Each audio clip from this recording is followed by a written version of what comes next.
Oke, Bismillahirrahmanirrahim. Assalamualaikum warahmatullahi wabarakatuh.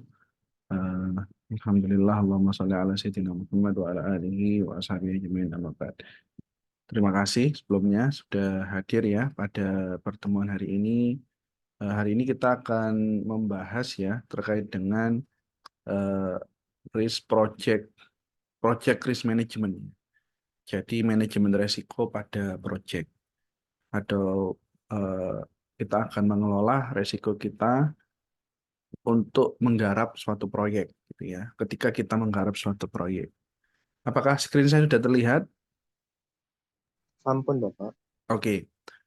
Nah, sebelumnya mungkin sebagai intro ya, manajemen resiko itu sangat penting hampir di seluruh perusahaan, di seluruh bisnis, di seluruh instansi pemerintah mereka selalu ya membicarakan atau membahas tentang manajemen resiko. Eh, Manajemen risiko ini penting karena kalau kita tidak memiliki manajemen risiko yang baik, maka potensi kerugian itu ada. Dan untuk meminimalisir potensi kerugian tersebut, maka kita melakukan analisis project risk management atau manajemen risiko proyek.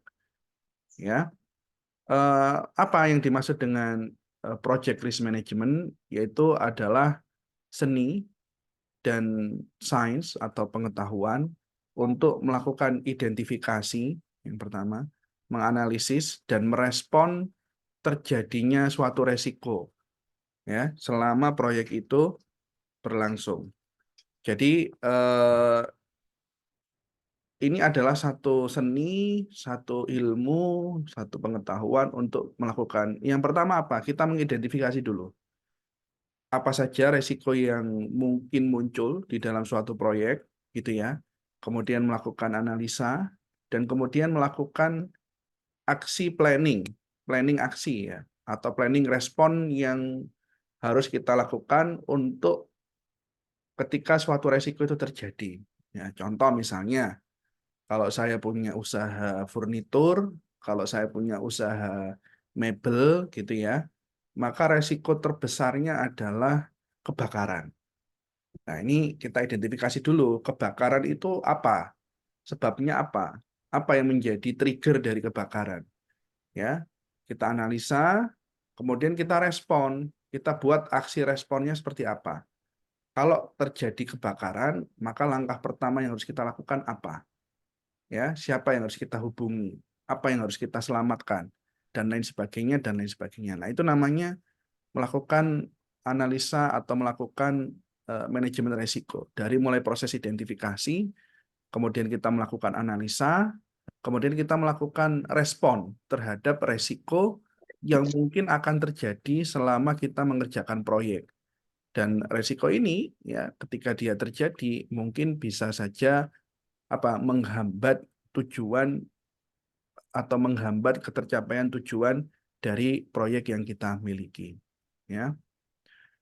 Kalau kita punya manajemen risiko yang bagus, maka potensi kerugian, potensi kegagalan, ya itu bisa kita minimalisir, ya. Karena sebenarnya resiko itu bisa dikelola, resiko itu bisa dianalisis, resiko itu bisa diantisipasi. Nah, kalau kita melakukannya dengan baik, maka potensi-potensi kerugian bisa kita minimalisir. Ya.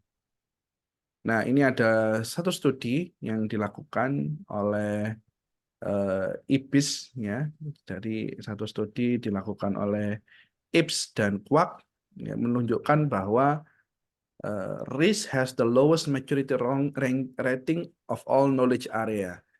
Jadi resiko ini punya maturity ranking, lowest maturity ranking, artinya tingkat eh, kedewasaan ya, tingkat penyelesaian yang sangat rendah dibanding other knowledge area.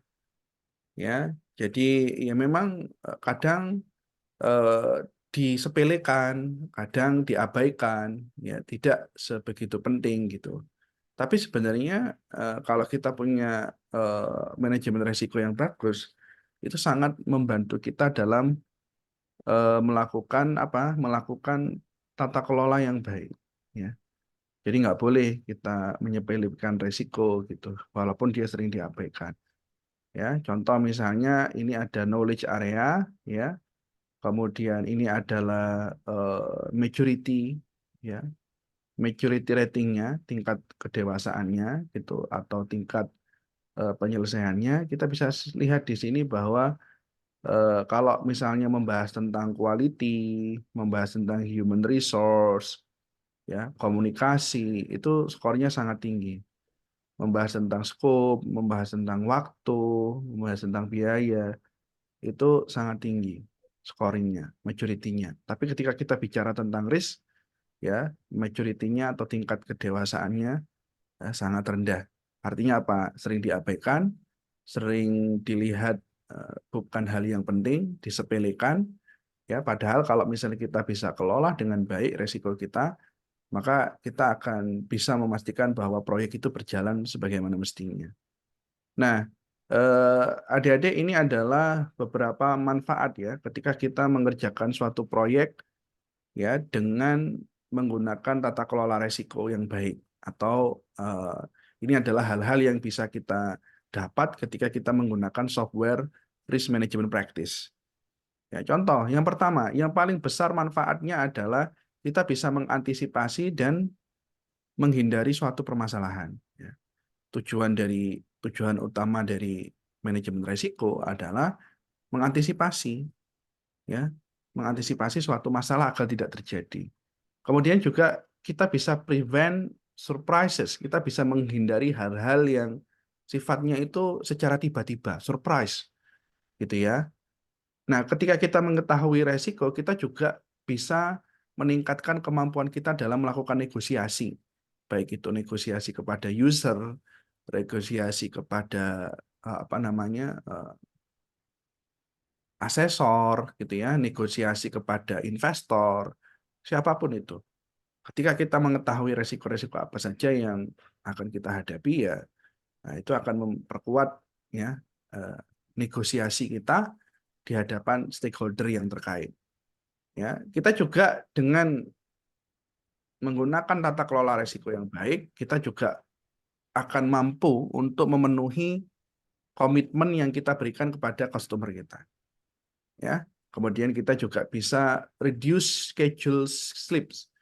Schedule slip ini apa? Schedule slip ini adalah, ya, ketika jadwal yang sudah kita punya, yang sudah kita miliki itu ternyata meleset, gitu ya. Ternyata tidak sesuai dengan planning. Nah, itu adalah slip. Maka dengan menggunakan manajemen risiko kita bisa meminimalisir potensi terjadinya schedule slips, gitu ya. Dan juga kita juga bisa meminimalisir atau mengurangi terjadinya cost overruns. Cost overrun itu apa? Biaya yang membengkak. Nah, biaya yang membengkak itu bisa terjadi karena apa?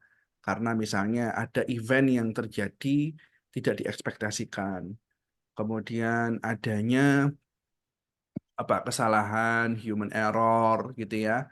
Adanya keterlambatan, adanya ketidakmampuan misalnya vendor atau apa namanya, konstruksinya dalam melakukan tugas yang diberikan. Akhirnya apa? Di belakang biayanya membengkak. Nah, dengan kita melakukan manajemen resiko, ya, kita bisa meminimalisir terjadinya biaya yang membengkak, ya. Karena nanti ketika kita tidak memiliki manajemen resiko, kemudian biayanya membengkak, maka kerugian kita bisa tinggi, gitu. Nah, adik-adik, dari sini ada pertanyaan? Monggo, kalau ada yang bertanya silakan.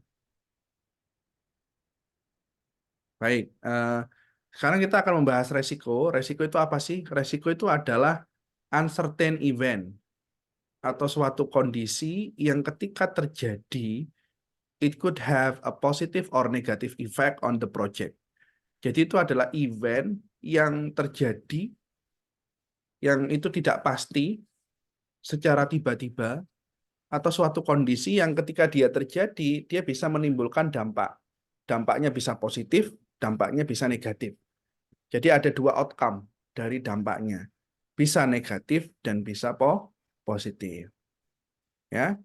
Risk is an uncertain event, ya, or set of circumstances that should it occur will have an effect on the achievement of the project objectives. Adalah satu event yang tidak pasti, suatu event yang terjadi secara tiba-tiba, dan ketika itu terjadi itu akan dapat mempengaruhi tercapainya tujuan dari pelaksanaan proyek tersebut. Ya, maka kita harus sangat berhati-hati. Resiko ini ketika terjadi, ya bisa positif, bisa negatif. Nah, kalau kita lihat di dalam kamus, resiko itu apa? Resiko itu is the possibility of loss and injury. Jadi probabilitas terjadinya kerugian atau terjadinya injury. Injury itu bisa saja luka atau bisa saja hal-hal yang negatif lah ya istilahnya. Jadi kalau di dalam kamus itu konotasinya lebih negatif ya. Nah, negative risk involves understanding potential problem that might occur in the project and how they might impede project success. Impede itu menghambat. Jadi negative risk itu berkaitan dengan memahami hal-hal yang kemungkinan terjadi, dan ketika itu terjadi itu bisa menghambat kesuksesan dari suatu proyek. Nah, kita tidak mau proyek kita gagal karena kita tidak melakukan antisipasi dan lain sebagainya. Ya, negative risk management is like a form of insurance. It is an investment. Nah, ketika kita mengelola resiko itu sama saja halnya dengan asuransi.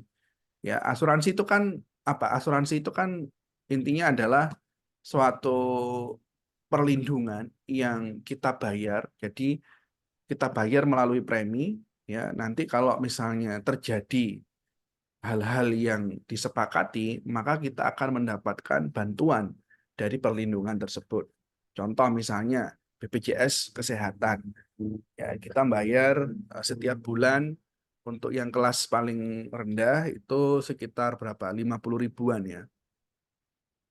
Ya, setiap bulan kita bayar 50 ribu, 50 ribu. Nanti ketika kita sakit, ya nanti di rumah sakit kita bisa mendapatkan bantuan.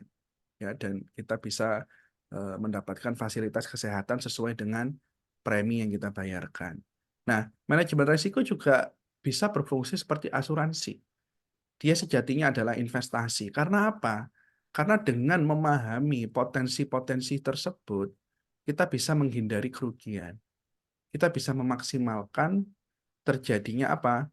Kita bisa meminimalisir terjadinya hal-hal yang tidak kita inginkan, ya. Nah, risk juga bisa menjadi atau menghasilkan positive outcome, ya. Nah, ketika risk itu apa namanya menghasilkan result in good things happening, ya, dia adalah menghasilkan positive outcome, maka kita sebut dengan apa? Opportunities, kesempatan. Jadi kalau ada hal-hal yang mana itu terjadi secara tiba-tiba dan itu ternyata memberikan positive outcome, itu kita sebut dengan positive risk, atau bahasa lainnya adalah apa? Bahasa lainnya adalah opportunities atau kesempatan, ya. Jadi resiko bisa berdampak negatif, bisa berdampak positif. Ketika dia berdampak positif, kita sebut dengan opportunities, kesempatan, ya. Oh, baik. A general definition of project risk is an uncertainty that can have a negative or positive effect on meeting project objective, ya. Jadi general definisi dari project risk adalah dia adalah event yang tidak pasti, tiba-tiba terjadi gitu ya, dan dia dapat membawa dampak negatif atau positif. Nah, tujuan dari project risk management is to minimize the potential negative risk, ya, while maximizing potential positive risk. Jadi tujuan daripada project risk management adalah apa?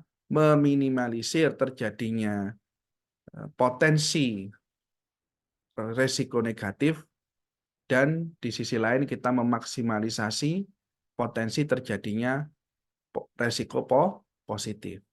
Ya. Jadi yang dampaknya negatif kita minimalisir, yang dampaknya positif kita maksimalisasi. Ya, seperti itu. Baik, dari sini ada pertanyaan sebelum kita lanjut.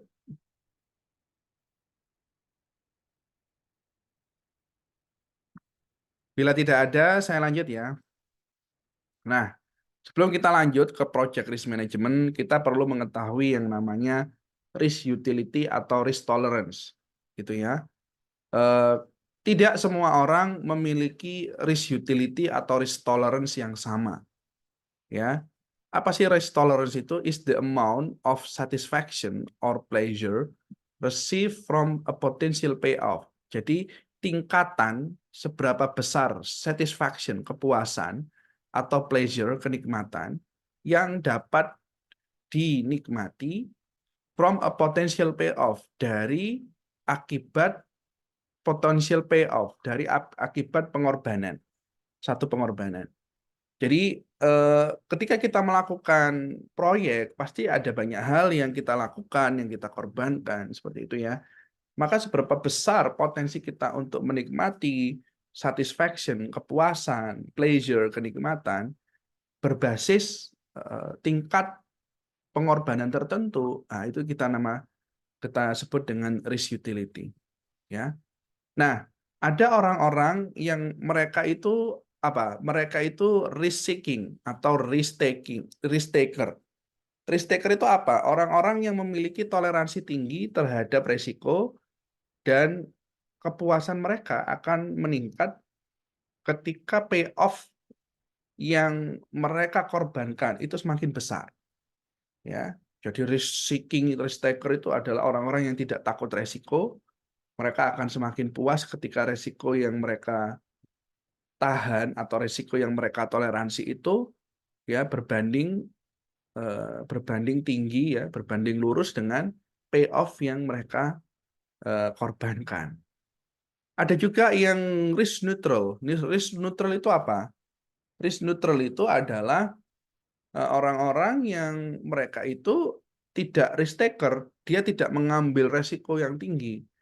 Ya, dia akan mengambil resiko sesuai dengan pengorbanannya, sesuai dengan potensi payoff-nya. Jadi kalau misalnya kita punya potensi payoff gitu ya, potensi payoff-nya itu sekian, maka resiko yang dia kehendaki juga sekian. Ada juga yang namanya risk averse. Risk averse itu adalah orang-orang yang tidak mau mengambil resiko. Ya, mereka tidak mau melakukan pengorbanan yang tinggi. Nah, kalau digambarkan itu seperti ini. Nah, ini ada 3 gambar. Yang pertama dia menggambarkan orang-orang dengan tipikal risk averse, menolak risiko, risk neutral, dan risk seeking. Ini ada di garis vertikalnya, ya itu melambangkan utilitasnya, sedangkan di garis horizontalnya itu melambangkan potential payoff. Kita lihat di sini bahwa risk averse ya semakin tinggi payoff yang mereka harus korbankan, maka utilitasnya atau kepuasannya itu semakin berkurang. Ya. Berbeda dengan risk neutral, ini adalah orang-orang yang dia kepuasannya berbanding lurus dengan payoff yang mereka toleransi korbankan. Seperti itu ya. Nah, kalau orang-orang yang risk seeking, kepuasannya akan terus meningkat semakin kita meningkatkan potensial payoff-nya. Ya, jadi orang itu berbeda. Ada orang yang risk taker, ada orang yang risk averse, ada orang yang risk neutral, ya kan. Dan biasanya kalau orang-orang yang risk taker ini cocok dia jadi pemimpin, jadi pengusaha, ya. Sedangkan kalau risk averse, ya mereka kurang cocok untuk jadi pemimpin. Karena apa? Karena pemimpin kadang mereka diharuskan untuk mengambil keputusan penting, ya, diharuskan untuk mengambil keputusan penting. Dan mungkin itu resikonya besar. Kalau orang yang dia itu risk averse, ya dia tidak akan berani mengambil keputusan. Oke. Nah, sekarang kita akan mempelajari proses dalam melakukan project risk management, prosesnya. Ada 6 proses yang akan kita lalui, kita akan pelajari bersama. Yang pertama adalah kita melakukan planning. Kedua, melakukan identifikasi. Ya. Ketiga, kita melakukan kualitatif analisis. Ya. Kemudian keempat, kita melakukan kuantitatif analisis. Ya. Kelima, kita melakukan risk response, planning untuk responnya apa. Dan yang terakhir adalah kita melakukan kontrol. Ya, jadi ada 6 proses yang harus kita lalui dari mulai planning sampai kontrol. Ya, kita mulai dari yang planning dulu. Planning itu apa? Planning itu adalah kita menentukan approach apa yang akan kita gunakan untuk melakukan risk management. Kemudian kita mengidentifikasi resikonya. Resikonya apa saja? Nanti ada teknik ya, ada register yang kita akan isi untuk mengetahui ya resikonya apa saja. Kemudian kita melakukan kualitatif analisis. Ya, mana ini yang dampaknya tinggi, mana yang dampaknya sedang, mana yang dampaknya rendah, mana yang probabilitas terjadinya tinggi, probabilitas terjadinya sedang, probabilitas terjadinya rendah, itu mana saja. Ya. Nah, setelah itu kita melakukan kuantitatif analisis. Ya. Mohon mohon diingat bahwa kuantitatif analisis ini tidak akan kita pelajari di sini ya. Tapi nanti kalau teman-teman pengen belajar ya silahkan belajar mandiri ya. Ada banyak tutorial yang YouTube ya yang bisa kalian gunakan. Next kita punya risk response. Jadi kita membuat step-step ya. Ketika terjadi suatu resiko kita harus ngapain aja. Baru kita melakukan controlling. Nah, kalau digambarkan prosesnya adalah seperti ini ya. Jadi dimulai dari planning, kemudian planning ini apa proses outputnya ya. Jadi dimulai dari semua tahapan 6 tadi itu adalah masuk tahapan planning dan ketika sudah sampai monitoring and controlling, nah ini adalah ketika proyeknya dimulai sampai hingga proyeknya finish. Jadi proses planningnya itu ada 5, plan, identifikasi resiko, kualitatif analisis, kuantitatif analisis, baru kita membuat respon, ya. Dan ini masing-masing punya outputan yang berbeda. Nah itu dilakukan pada proses planning. Jadi sebelum proyek itu dimulai. Baru setelah proyek itu dimulai, kita lakukan monitoring and controlling. Di sini ada project start, ada project finish, gitu ya. Dan di keseluruhan ini monitoring dan controlling itu berjalan. Ya. Oke. Sekarang kita belajar dulu nih yang namanya planning, ya. Planning risk management. Ya, itu adalah apa? Ini adalah apa namanya? Ya kita melakukan planning. Nanti kira-kira siapa saja yang akan terlibat dalam proses penyusunan manajemen risiko ini. Budget yang kita miliki berapa? PIC-nya siapa? Siapa yang bertugas ini, siapa yang bertugas itu. Kemudian pendekatannya apa? Nah, nanti kita belajar banyak pendekatan dan ketika dalam proses planning kita menentukan pendekatan yang akan kita ambil apa. Ya. Nah, jadi ini adalah topik-topik yang akan dibahas saat proses planning ya. Pertama, metodologinya apa? Ya. Pendekatan yang kita ambil apa? Nanti ketika ada di kualitatif analisis, ada di kuantitatif analisis itu banyak sekali pendekatan yang kita bisa pilih. Ya. Kemudian roles and responsibility, siapa PIC-nya, siapa timnya. Ya. Kemudian berbicara tentang budget dan schedule, kapan, berapa biaya yang kita perlukan untuk melakukan manajemen risiko. Risk kategoris, kategorisasi risikonya seperti apa. Kemudian risk probability and impact. Ya. Probabilitas resikonya nanti dihitung seperti apa. Dampaknya nanti dihitung seperti apa. Ya, kemudian stakeholder tolerance. Toleransi dari stakeholdernya seperti apa. Trackingnya kita menggunakan apa.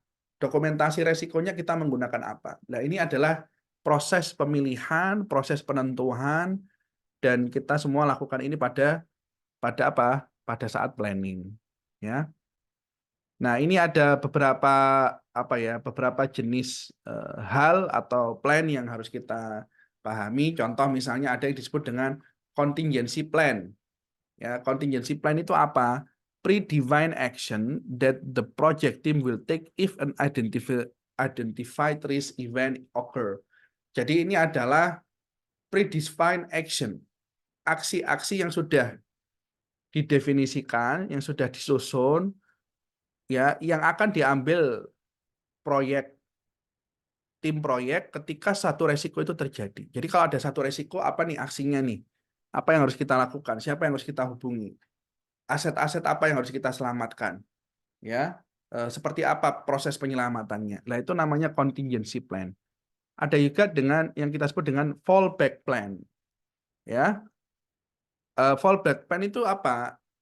Fallback plan itu adalah ya satu plan yang disusun untuk resiko yang memiliki high impact on meeting project objective. Jadi fallback plan ini adalah dikhususkan untuk resiko-resiko yang memiliki dampak besar terhadap kesuksesan proyek itu, and are put into effect if attempts to reduce the risk are not effective. Dan fallback plan itu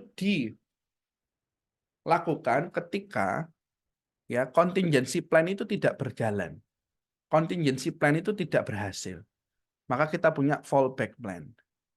Ya, jadi fallback plan itu istilahnya adalah apa? Istilahnya adalah planning yang kita lakukan ketika contingency plan tidak berhasil. Ya. Terus ada yang namanya contingency reserves and allowance, yaitu satu provisi ya yang dimiliki oleh project sponsor atau organisasi untuk mengurangi resiko biaya dan resiko schedule, resiko waktu yang terjadi overrun. Jadi ini adalah seluruh fasilitas, seluruh sumber daya yang kita lakukan ya untuk mengantisipasi terjadinya apa? Cost overrun atau schedule overrun. Jadi biaya yang membengkak atau keterlambatan waktu. Ya. Kemudian management reserves are fund held for unknown risk. Ada juga yang namanya management reserve, yaitu fund, dana yang disiapkan untuk resiko-resiko yang tidak diketahui. Ya, jadi banyak plan-plan, banyak kontingensi-kontingensi yang akan kita lakukan. Nah, ini adalah kategorisasi dari resiko, ada resiko pasar, resiko finansial, resiko teknologi, people risk ya, resiko manusia atau human error, kemudian juga ada structure or process risk. Ya. Nah, ini berkaitan dengan pasar.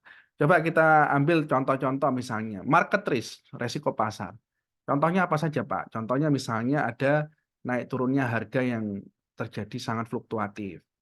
Kemudian competitors, kita masuk ke pasar, competitors kita ada produk yang sama dengan kita. Nah, itu adalah market risk. Financial risk berkaitan dengan keuangan. Contoh misalnya ya terjadi nilai kurs yang kemudian melemah, ya. Kemudian atau misalnya kita nggak dapat modal.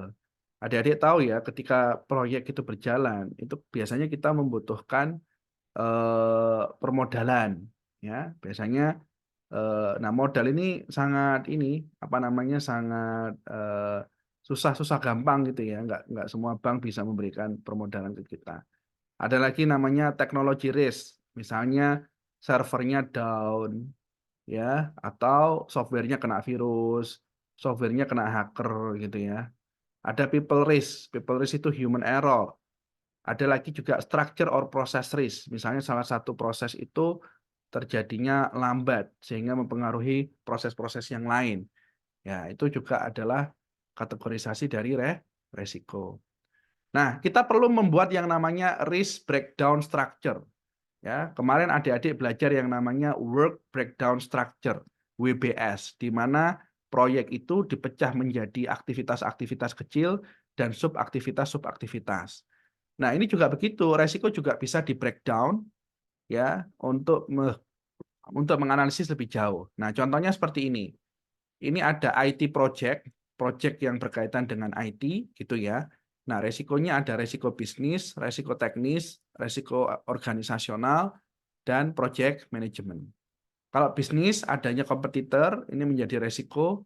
Supplier berarti dia punya resiko dengan suppliernya, misalnya suppliernya bisa terlambat, bisa saja suppliernya hilang, kualitas produk dari supplier tidak bisa dijaga gitu ya. Nah, ini juga ada resiko cash flow-nya tidak menentu misalnya. Lambat atau modalnya kurang. Nah, ini menjadi resiko. Dari sisi teknis ada hardware, resiko software, resiko network. Nah, ini adalah bagaimana kita membreakdown resiko-resiko yang ada. Nah, ini potensial negative risk condition associated with each knowledge area. Ya, silakan nanti dibaca saja. Nah, jadi seperti itu ya. Jadi intinya adalah dalam melakukan proses planning, kita melakukan pemilihan metode, pemilihan siapa yang bertanggung jawab, budgetnya berapa, schedule-nya seperti apa, resiko yang akan kita amati apa saja, dan lain sebagainya. Ada pertanyaan dari proses yang pertama sebelum kita lanjut ke proses yang kedua? Monggo kalau ada yang bertanya.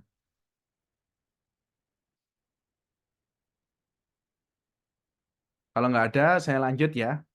Nah, proses yang kedua adalah melakukan identifikasi resiko. Ya, identifikasi resiko itu adalah ya kita melakukan melis ya. Resiko-resiko apa saja yang kemungkinan terjadi dan itu akan berdampak negatif terhadap proyek kita. Ya. Nah, apa saja yang kita cek resiko tersebut? Yang pertama adalah dampaknya, kemudian probabilitas terjadinya. Ya, kemudian kita juga mengidentifikasi kategorisasi dari resiko tersebut. Apakah resiko tersebut masuk dalam kategori aspek teknis atau aspek human error atau aspek manajemen atau aspek apa gitu ya.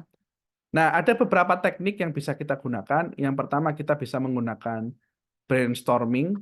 Brainstorming itu apa? Ya, kita duduk dengan tim, kita coba membrainstorm apa saja yang apa namanya resiko yang kemungkinan terjadi. Kemudian teknik yang kedua adalah melakukan Delphi, ya teknik Delphi, kemudian melakukan interview, yang terakhir kita melakukan SWOT analysis. Ya. Coba kita ke teknik yang pertama. Teknik yang pertama adalah brainstorming. Brainstorming itu apa? Ya, brainstorming itu adalah kita duduk di dalam satu grup, kemudian masing-masing orang dia mencoba untuk berpikir kira-kira resiko apa saja yang akan terjadi dan menemukan solusinya seperti apa. Jadi ini adalah seperti kita duduk bersama, ya, kemudian masing-masing masing-masing menganalisis ya resikonya apa, solusinya seperti apa dan lain sebagainya. Nah, pada saat proses brainstorming kita memerlukan fasilitator yang bisa melead proses brainstorming tersebut, ya. Kemudian ada teknik yang kedua yaitu Delphi teknik. Delphi teknik itu adalah kita duduk dengan para pakar, kemudian para pakar akan menjelaskan mulai dari apa saja resiko yang terjadi, dampaknya seperti apa, probabilitasnya seperti apa, kerugiannya seperti apa. Kemudian melakukan konsensus. Ya, kita sepakati bersama, kita konsensuskan di antara panel of expert yang kemudian memberikan arahan gitu ya terkait dengan resiko dan potensi kerugiannya seperti apa. Nah, yang nomor tiga, kita melakukan interview.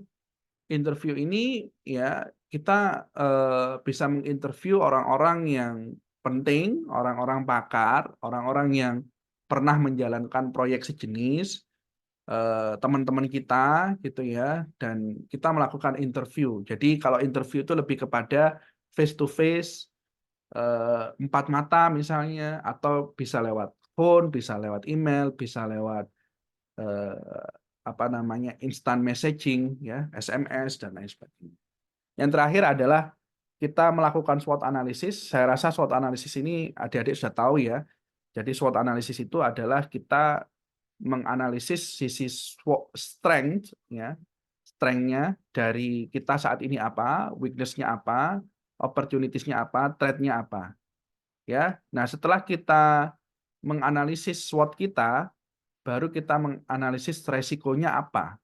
dengan melihat resiko, dengan melihat SWOT analisis yang sudah kita lakukan. Ingat ya, strength dan opportunities ini adalah menghasilkan hal-hal yang positif. Sedangkan weakness dan threat ini adalah resiko yang kemudian menghasilkan aspek negatif.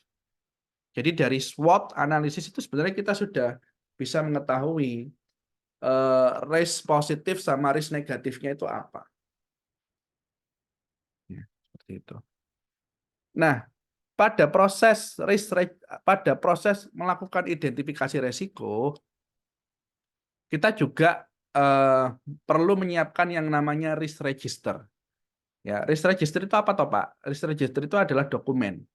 Dokumennya bentuknya seperti ini.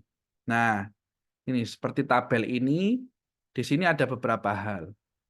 Ya, yang pertama, ya risk event. Apa? Risk event yang spesifik akan terjadi. Yang mana itu mampu menghasilkan dampak baik positif maupun negatif terhadap proyek kita. Ya, mungkin dalam hal ini kita fokuskan sama aspek-aspek yang negatif, gitu ya.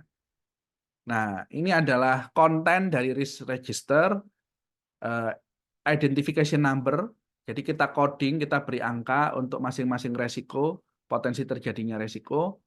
Kemudian kita ranking, kita beri nama, resikonya ini apa, kita beri deskripsi, ya, kita kategorisasikan, dan kita jelaskan penyebabnya apa. Contoh misalnya, kita punya resiko kebakaran, kita beri nomor kode 1, ya. Kita ranking, wah ini kalau kebakaran ini rankingnya harus tinggi, karena ketika terjadi kebakaran di industri mebel, di industri kayu, maka habislah semua. Ya, kita beri deskripsi apa itu kebakaran. Kita beri kategorisasinya itu kebakaran ini masuk dalam resiko apa. Misalnya resiko teknis, gitu ya. Dan kita jelaskan penyebabnya apa. Penyebabnya bisa banyak, konsleting listrik, ada orang yang merokok, kemudian ada sumber bahan bakarnya meledak atau apa gitu. Nah, itu perlu kita identifikasi root masalahnya apa, akar permasalahannya apa. Ya, kemudian kita juga bisa menganalisis trigger. Trigger itu berkaitan dengan indikator atau simptom yang kemudian men-trigger terjadinya hal tersebut, responnya apa, risk owner. Nah, ini risk owner itu penting. Risk owner itu adalah PIC ketika resiko tersebut terjadi. Adik-adik pernah mungkin di rumah sakit itu kan ada, tidak hanya di rumah sakit, di fasilitas kesehatan itu mesti ada risk owner seperti itu. Nah, biasanya itu digambarkan dengan warna helm yang berbeda-beda. Jadi kalau misalnya potensi terjadinya bencana gitu ya, baik itu kebakaran, gempa bumi dan lain sebagainya, ada helm-helm. Misalnya yang putih dia bertanggung jawab untuk menyelamatkan pasien. Yang merah dia berusaha untuk menyelamatkan aset-aset penting. Yang hijau dia berusaha untuk menghubungi pihak-pihak terkait. Yang warna kuning dia berusaha untuk misalnya melakukan pertolongan pertama. Nah, itu kita sebut dengan risk owner. Jadi siapa PIC untuk masing-masing resiko, dia tanggung jawabnya apa, menyelamatkan apa. Nah, itu perlu untuk diklasifikasikan. Ada lagi probability dan impact. Jadi probability ini adalah potensi kejadiannya, apakah tinggi, apakah sedang, apakah rendah, dan kemudian impact-nya, dampaknya. Contoh misalnya, kita punya dua resiko dalam bisnis mebel. Misalnya yang pertama kebakaran, dan yang kedua adalah contoh terkena luka. Ya, luka mungkin akibat kena paku gitu ya. Nah, kalau kita lihat dari dua resiko ini, kebakaran itu probabilitasnya mungkin eh, tidak setinggi probabilitas kena paku. Jadi kebakaran di sini probabilitasnya rendah, sedangkan kena paku di sini probabilitasnya tinggi. Nah, tapi dampaknya itu lebih parah kalau kebakaran. Maka dampak di sini, ya kebakaran itu dampaknya tinggi, sedangkan kena paku itu dampaknya rendah. Ya, jadi kita harus bisa mengukur probabilitas dan dampaknya. Kemudian kita juga harus memberitahu status dari masing-masing resiko. Apakah ini statusnya rawan, statusnya tidak pernah terjadi sebelumnya, atau apa? Ya, nah silahkan Anda masing-masing bisa berdiskusi dengan kelompok untuk membuat risk register ini. Nah ini adalah risk registernya, ada rankingnya, resikonya, deskripsinya, kategori, kemudian penyebabnya apa, triggernya apa, responnya seperti apa, risk owner-nya siapa, probability-nya, impact-nya, dan statusnya. Ini harus ada ya. Jadi nanti ketika adik-adik membuat membuat proyek kalian, kalian harus memastikan bahwa risk register ini ada ya, karena ini penting.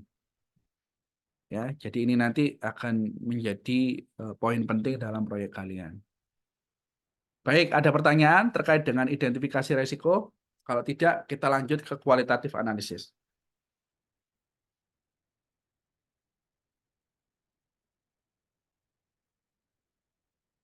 Oke, saya lanjut ya. Kualitatif analisis ya. Jadi kualitatif analisis ya kita melakukan analisis kualitatif untuk resiko yang kita miliki. Ya, ada beberapa tools yang bisa kita gunakan, ada yang kita sebut dengan probability atau impact matrix, kemudian top 10 risk item tracking, dan expert judgment. Nah, contoh dari probability or impact matrix. Ya. Ini adalah satu tools yang bisa kita gunakan untuk menilai resiko. Ya, jadi ini adalah probabilitasnya, dan ini adalah dampaknya. Ya, di sini kita bagi menjadi 3, ada high, ada medium, ada low. Impact juga begitu, ada low, ada medium, dan ada high. Dan kita apa? Kita mendeskripsikan resiko kita ada di mana. Contoh misalnya risk 6. Risk 6 ini probabilitasnya tinggi, dampaknya rendah. Ini contoh risk 6 adalah terkena paku gitu ya, terkena paku. Sedangkan yang risk 12 ya, ini probability-nya low tapi dampaknya ketika terjadi very high. Nah, ini adalah apa? Resiko kebakaran contohnya. Ya. Nah, kita harus membuat risk matrix seperti ini. Ada 2 metode. Yang pertama seperti ini ya, menggunakan tabelisasi. Yang kedua adalah menggunakan grafik. Ya, menggunakan grafik seperti ini, di mana yang bawah itu menunjukkan low risk, ya, yang tengah menunjukkan medium risk, dan yang resiko yang ada di atas medium risk ini masuk kepada resiko high risk. Di garis vertikal kita menemukan, atau ini adalah probability of failure, ya, probabilitas terjadinya resiko tersebut, probabilitas terjadinya kegagalan tersebut, probabilitasnya mulai dari 0 sampai 1, dan juga ada konsekuensi dari kejadian tersebut, consequence of failure, ya, dari 0 sampai 1. Ya. Nah, jadi nanti kalian bisa melakukan analisis resiko kualitatif seperti ini, dan silahkan didiskusikan dengan grup apa saja resiko yang akan menghambat kesuksesan proyek tersebut. Nah, kemudian ada juga yang kita sebut dengan top 10 risk item tracking.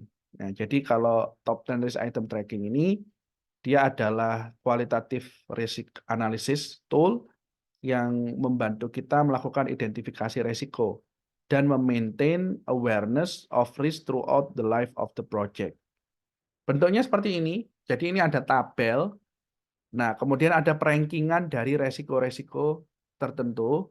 Misalnya ini risknya, ini rankingnya bulan ini, ya, rankingnya bulan kemarin, dan berapa hari atau berapa kali dia masuk dalam top 10. Ya. Kemudian ini adalah progres resolusi dari resiko tersebut. Ya. Jadi ini adalah untuk men-track. Kan setiap bulan itu kan pasti resikonya berbeda-beda. Ya.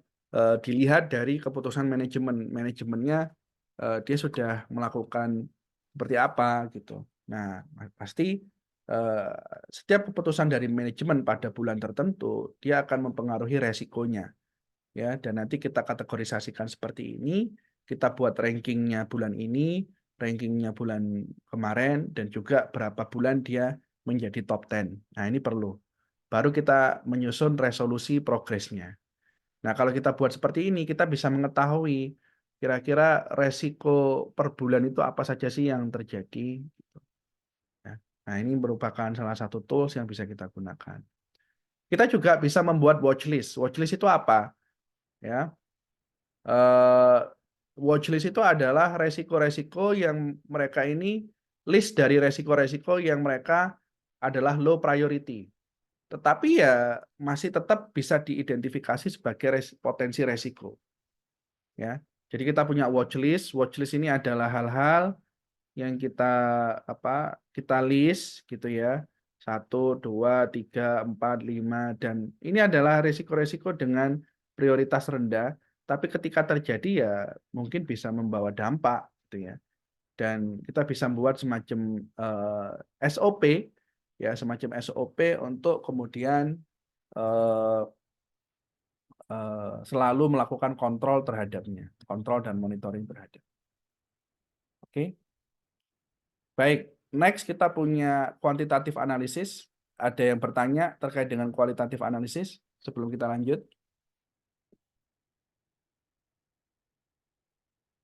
Baik, seperti yang saya sampaikan di awal kuliah ini bahwa untuk kuantitatif analisis ini kita tidak akan pelajari, jadi tidak akan include di dalam proyek kalian. Tapi kalau kalian ingin belajar, setidaknya ada 3 simulasi yang kalian bisa lakukan untuk kalian pelajari. Silahkan Anda belajar secara mandiri.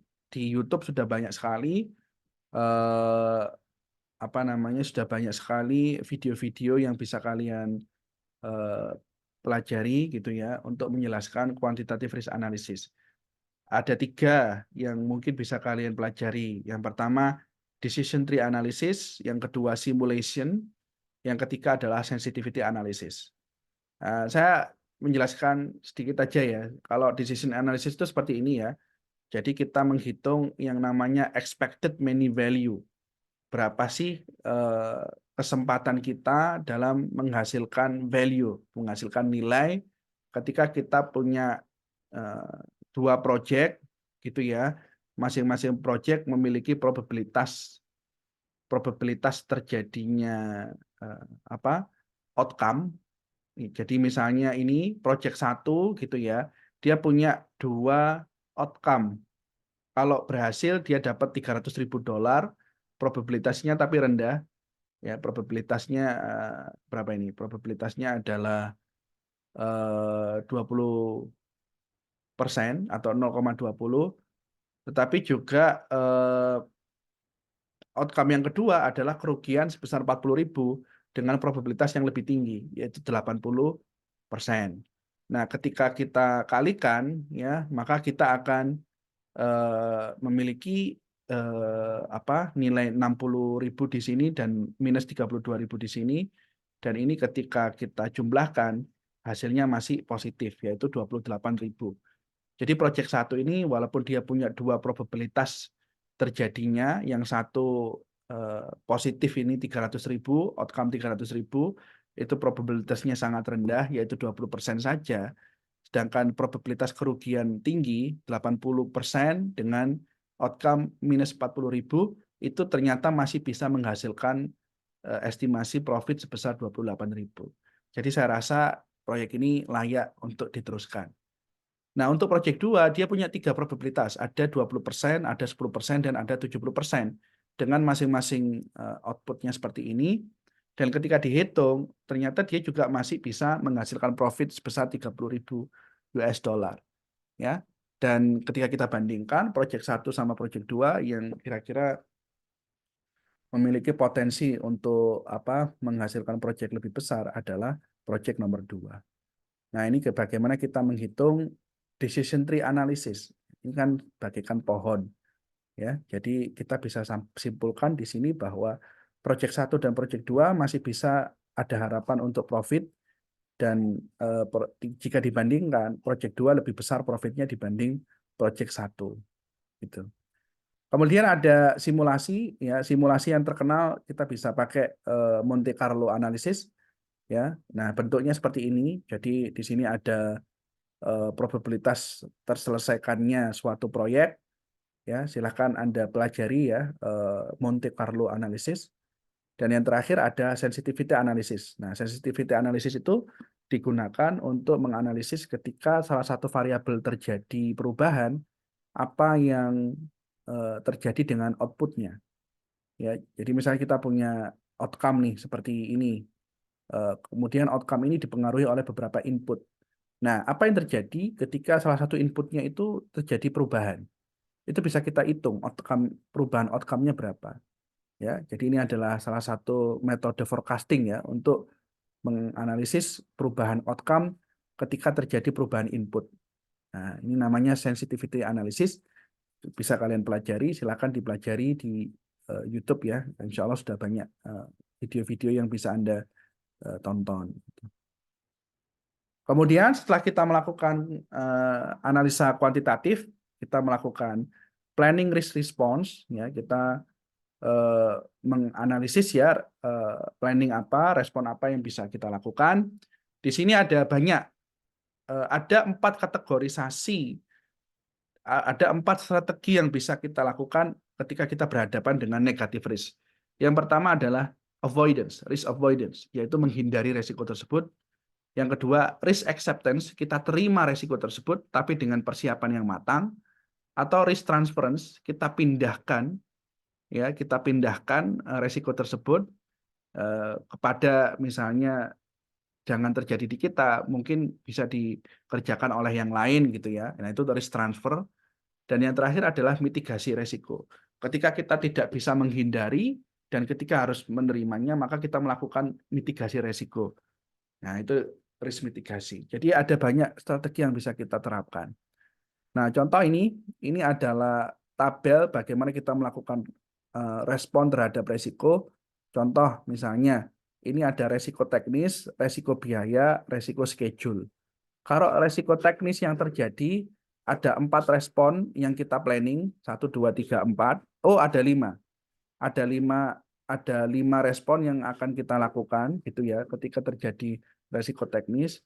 Ketika terjadi risiko biaya, kita punya 4 respon, dan ketika terjadi risiko schedule kita punya 3 respon. Nah, ini adalah risiko respon, risk respon terhadap risiko yang muncul dalam proyek kita dan dengan strategi mitigasi. Ya, kita memitigasi risiko. Kalau memitigasi risiko itu apa artinya? Mitigasi itu berarti kita tidak bisa menghindarinya. Kita tidak bisa sepenuhnya menerimanya.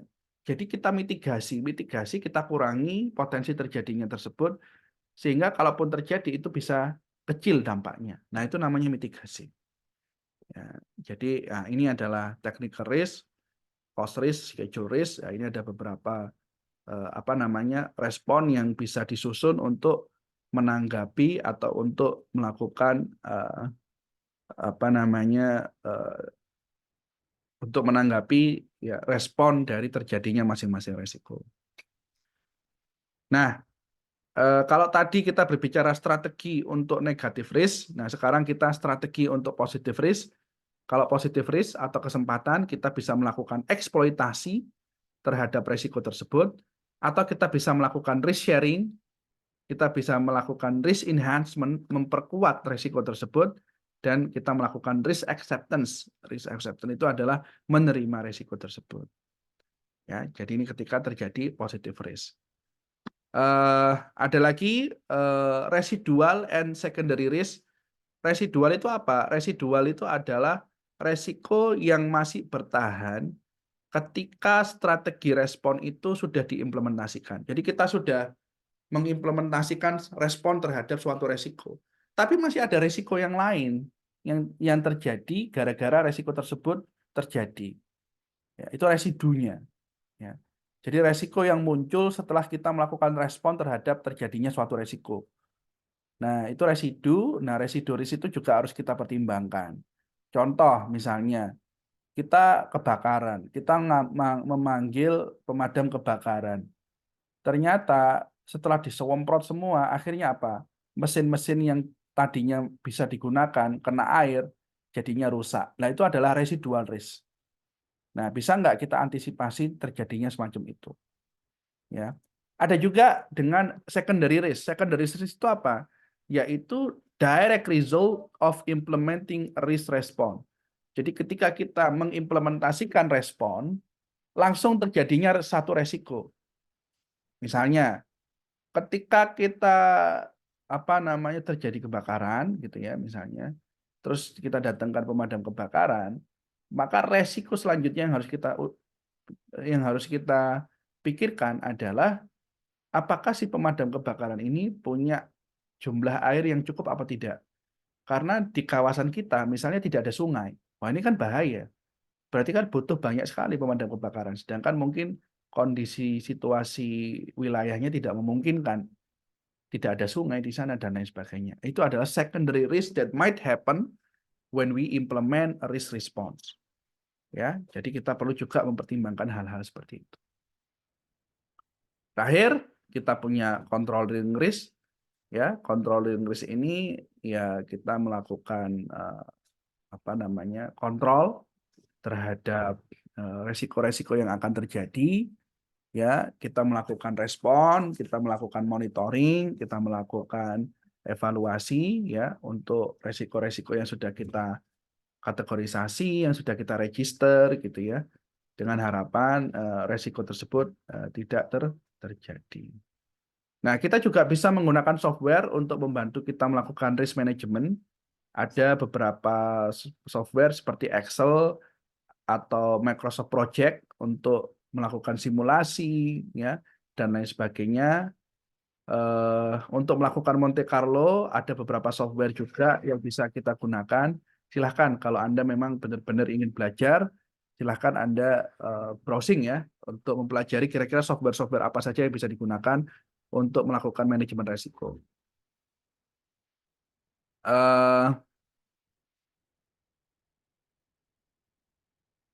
Ya, jadi ini adalah result of a good project risk management. Berbeda dengan krisis manajemen, biasanya good project risk management often goes unnoticed. Jadi keberhasilan kita dalam melakukan risk management itu kadang-kadang tidak ternotis. Berbeda dengan krisis manajemen. Ya, karena apa? Karena kebanyakan manajemen risiko itu lebih kepada memitigasi. Ya, kita coba identifikasi resiko-resiko apa saja, kemudian kita mitigasi. Ya, well-run project appear to be almost effortless, but a lot of work goes into running a project well. Project managers should strive to make their job look easy to reflect the result of well-run project. Jadi kadang-kadang project yang berhasil itu terlihat seperti effortless ya, tidak ada usaha yang berarti gitu. Padahal di belakangnya itu a lot of things happen gitu ya. Padahal di belakangnya itu banyak sekali hal-hal yang dikerjakan. Ada persiapan di sana, ada manajemen risiko, ada controlling, ada monitoring dan lain sebagainya. Baik, itu tadi untuk risk management untuk proyek ya. Silahkan Anda membuat risk management kalian di proyek kalian masing-masing. Ada 6 step, silahkan Anda pelajari ke 6 step ini. Setidaknya ada beberapa hal yang harus ada. Yang pertama adalah ini ya, risk breakdown structure ini harus ada di dalam proyek kalian. Ini yang akan saya nilai. Yang kedua adalah risk register, ini harus ada ya, risk register. Kemudian kualitatif analisis risk ini harus ada. Kalian bisa bikin tabel matriks atau bisa membuat figur seperti ini. Dan yang keempat yang harus ada adalah respon. Ya, saya ingin melihat Anda membuat respon untuk masing-masing resiko. Bisa dipahami?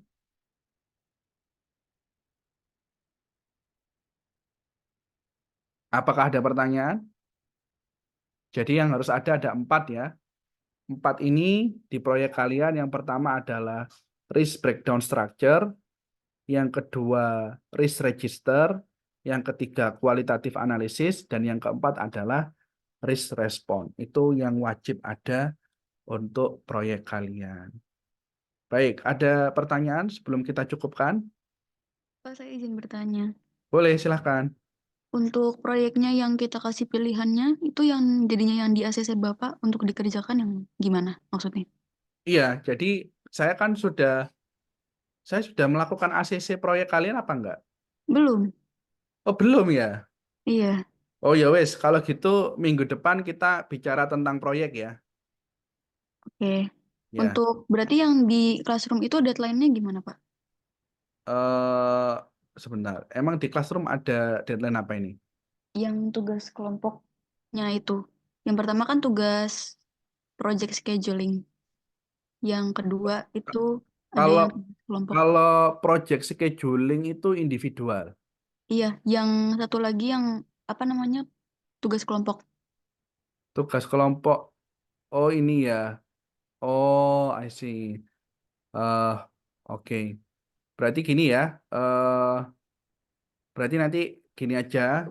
Minggu depan kita akan diskusi proyek apa yang akan kalian kerjakan. Dan nanti untuk tugas kelompok nanti apa namanya saya bikin setelah minggu depan. Jadi setelah Lebaran. Gitu aja ya deadline-nya. Baik, terima kasih, Pak. Oke, makasih sudah diingatkan Mbak Ulfla. Ada lagi pertanyaan?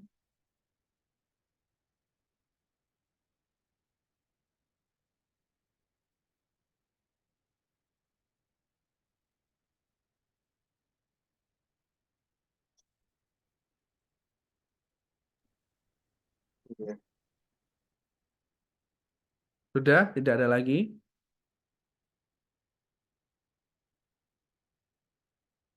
Baik, kalau tidak ada, saya buka